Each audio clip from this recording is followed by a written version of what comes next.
The Raptors pretty much did everything they needed to do last night, but still fell to a 3-0 series deficit against the 76ers, and a lot of the fingers are being pointed at Pascal Siakam. And after the way he played in Game 3, I can completely understand why.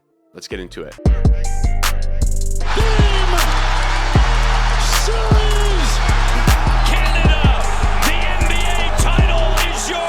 What's going on, everybody? It's Jacob here, back with AmateurHour Sports for another Toronto Raptors YouTube video. If you want the greatest coverage and analysis on the latest Toronto Raptors news, then you need to be subscribed to AmateurHour Sports. And this video is once again powered by Betstamp. The Betstamp app offers the best in sports bet tracking and odds finding. The Betstamp app automatically tells you which sportsbook and betting site has the best price for that sports wager that you were going to make. Use the link in the description to download the Betstamp app today and use code RAPS, RAPS on referral to let them know that I sent you there. Let's get into our topic for today. Game 3.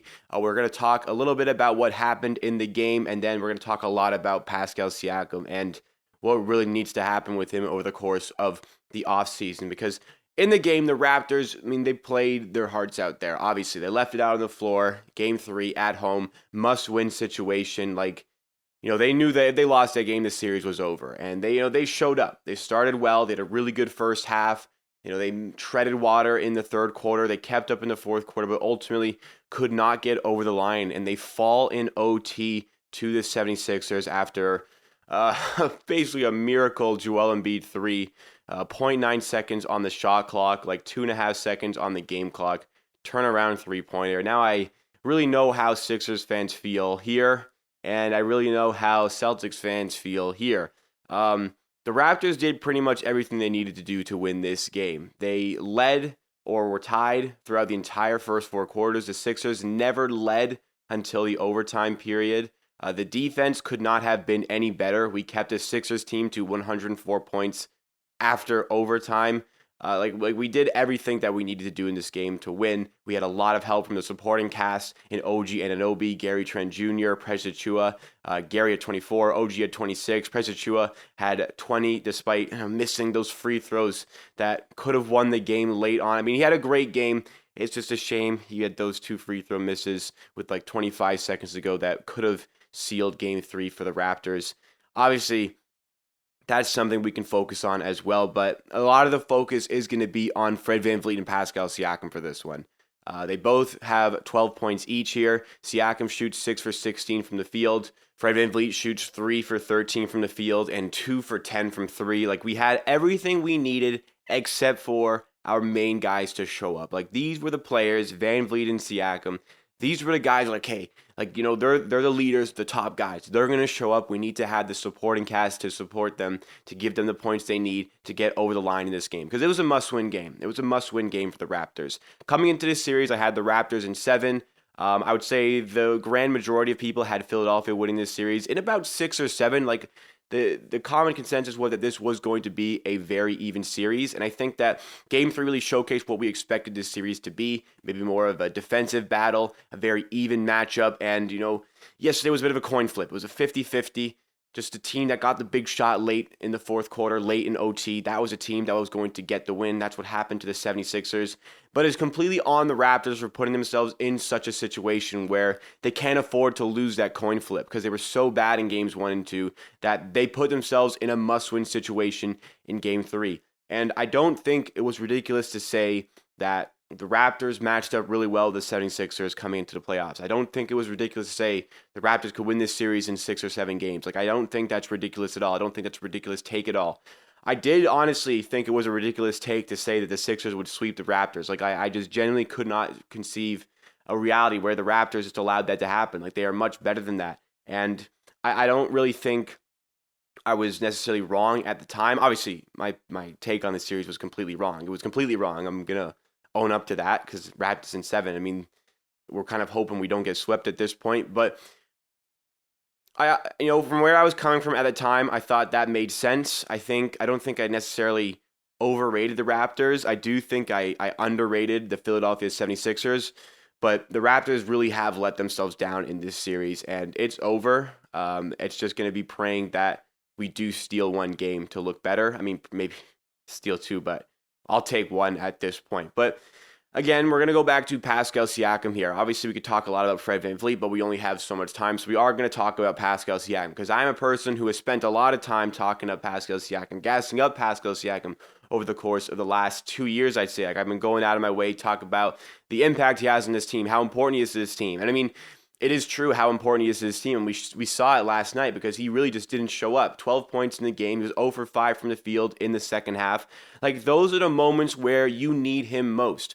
We went back to, like, the 2020 playoffs where he just did not show up against the Boston Celtics. We still managed to get to 7 games, and we're so close to winning that series against the Celtics, and it's been 2 years since then, and Siakam is such a different player. Like, Siakam is such a different player right now. Obviously, he still thrives backing down people in the paint, spinning, getting to the rim. But he's added in so much to his game. I think he's got a much smoother jump shot. His ability to create his own shot is much better. His ability to create his own shot in mid-range is much better. He is way better at finishing at the rim. Like, Siakam is such an upgraded player right now to what he was in 2020. And after a full season of where he's operated at clearly an all-star level, and arguably, and I would say he has operated at an all-NBA level, he still can't deliver the goods in the playoffs, and that is just so frustrating to see that he still cannot do it. When it comes to the playoffs, the big moments, it's such a small sample size because, like, this is like, he's 7 games in Celtics, 3 games against the Sixers. That's a 10-game sample size where it's so small. Like, if you just don't show up in a few of those games, your stats are going to reflect that they're not going to look good. But that's what the big moments are. You don't get a lot of opportunities in those big moments. That's why they are the big moments. And the best players, they show up when the team needs them the most. They show up in that small sample size and get it done for the team. And Siakam has showcased again here that he's unable to do that. And this is coming from, like, the biggest Pascal Siakam fan. He had 24 points in game 1. He was great, but it never really felt like he had any sort of control in the game. Game 2 was fine. He had 20 points. Game 3, the one where we really did need him the most, he crumbled. He absolutely crumbled, and he didn't show up. And this is going to reinvigorate all the talk of trading Pascal Siakam. I thought we were about to go into an offseason where finally, it's not just going to be completely about, okay, trade Siakam, trade Siakam. I thought he did everything throughout the regular season necessary to be, okay, this is the guy that we can work around. This is the guy that we can build around because this team is super talented despite its deficiencies, despite, not having guard depth, despite not having a lot of just depth in general, not having a true center, we still managed to be the 5th seed, win 48 games. Like, that's ridiculous off the back of the wonderful performances from Pascal Siakam. But as it comes to getting to the next level, having that superstar to really will us to victory in some of these playoff games, I don't think Siakam has shown that we need to trade him here. But I think he has showcased, sadly, that he's never going to be the number 1 option in a playoff series. I think some of you guys would probably have already recognized that. And, people 2 years ago were saying, people have been saying that for like 2-3 years at this point. I've been holding on to, maybe there were some periods where I was like, hey, he's going to be that second option. It isn't a problem. And it isn't a problem. But I think I really started to re-grasp this season that this could be your number 1 option. You can build around this guy because he is so much better now. He has so much more in his bag now. He has so many more assets to his game to hinder the opposition. And I don't know if it wasn't using those or what it was, but he just wasn't able to execute in this series so far. And it's very clear now to me that he's not going to be that number 1 guy for a championship caliber team. I really sadly think that that is the case for Pascal Siakam. It's not a bad thing to be, a really, really good second option. There's a lot of guys in the NBA who fit that category, who are in that category, and you need that type of player to win a championship. But I was really holding on to, like, throughout this season, how well he was playing, the fact that he could be the number 1 guy. It just wasn't the case. Because going into this series, we're going to go back, like, what the Siakam's performance is like, well, how does he only get 12 points in this game? How does he go 0 for 5 in the second half? I think a lot of it had to do with his aggression. I really wanted to be more aggressive for this game and shoot the ball a little bit more. That wasn't happening a lot. He did seem a little bit passive. But for a lot of it, I mean, genuinely speaking, he got locked up in the second half. Like, he got locked up, and it wasn't like it was just Joel Embiid doing it. Like, it was Tobias Harris doing it on a lot of occasions, well, among other players. He just could not get his own shot. Like, he could not ball handle and dribble past an opponent. I know he's fully capable of doing it. 2 weeks ago, He torched the 76ers for 37 points. Joel Embiid was his primary defender in so many of those situations. So he's got the ability. I don't know if he's got the mental toughness to do it in those big games. And I think that's just what it comes down to. Like, Siakam looked like an absolute shell of himself.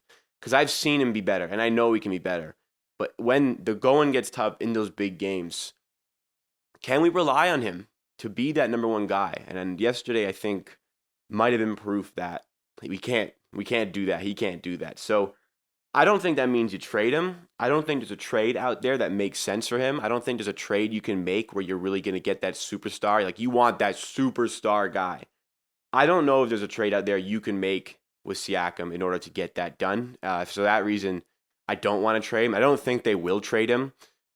We've built something great this season.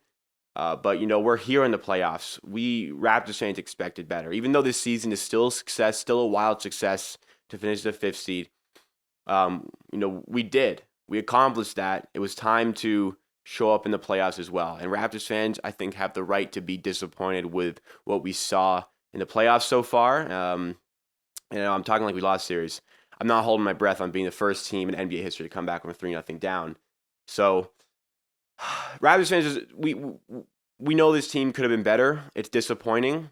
We'll take our successes from this season, of course, but the playoffs, very, very eye-opening for me. Very eye-opening regarding the guys we have on this team. Because Gary Trent, clearly unwell, showed up. OG Anunoby, who this season has been some question marks about him, showed up. Precious Achiuwa showed up here. Siakam, VanVleet did not. And for that reason, the Raptors lose this must-win game, and this series is probably over. So what have you guys made of Pascal Siakam's performance in the playoffs here so far? Do you think we should move on from him? Do you think we should keep him? Let me know your thoughts and opinions, and we can start the discussion in the comments down below, because that is it for me for today. Thanks so much for watching this video. I'm not in a good mood, obviously. Pretty upset from last night, so sorry for not having the best of mood for today's video. Make sure you drop a like if you did enjoy. It goes a long way to supporting the channel. And if you want the greatest coverage and analysis on the latest Toronto Raptors news, you need to be subscribed to Amateur Hour Sports. Use the links in the description to download the Betstamp app, sign up with code RAPS, start getting the most of your sports wagers, guys. If you're going to be betting on sports anyways, Betstamp's not a betting site. It just simply tells you which of those betting sites has the best price to that bet you want to make. So you're making the maximum amount of profit, maximum amount of value out of all those sports wagers. And sign up to our Discord with the links in the description as well. Join the conversation there. Keep the discussion going offline. And I'll see you again next time for another video.